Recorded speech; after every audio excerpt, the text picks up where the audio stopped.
everyone, welcome back to another video. In today's video, we are going to use the box method to do the division. So let's continue and start the problem. So we have, let's say, a number 88 and we are going to divide it with 2. How we are going to use the box method for that?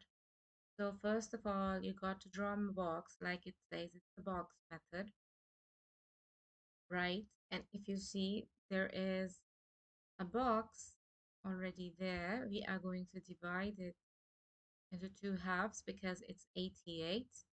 So in the first one, we would put 8 here, and here we would put a 2, 88. So here would be an 8 again, and we are going to divide it with, so 2 would be outside. Now you need to check where would you see 2, where would you see 8 and 2. So that would be 4. So you would put 4 on the top, 8 in the bottom. Then whenever we have division, we have to subtract. So 8 taking away 8 would be 0. Next, we have 8 again. You need to look where would you get 8 and 2. So that is again 4. So it would be again an 8, 0. And that's what we got. So the answer for this is 44. All right, let's try another question. Let's say now we are going to divide 7, 7, 7 with 2.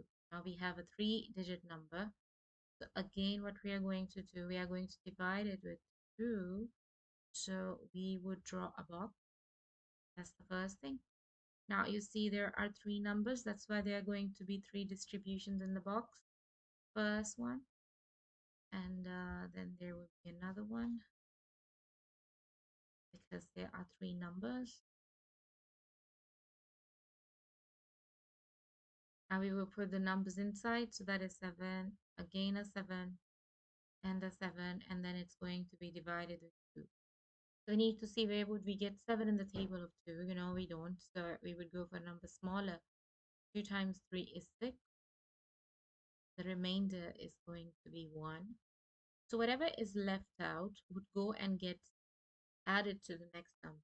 So that would become 17 now. Now we need to check, do we get 17 in the table of 2? We don't.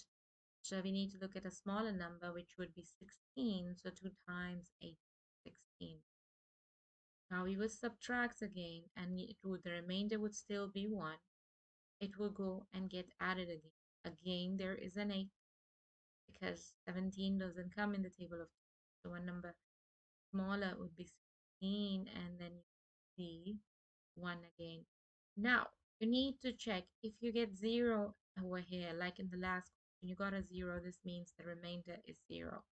So the last box is actually going to determine if it's not a 0, this means that's going to be the remainder. So the answer for this question is going to be 388, remainder 1. And that is the answer to this question. I hope you understood it, and I'll see you in the next video.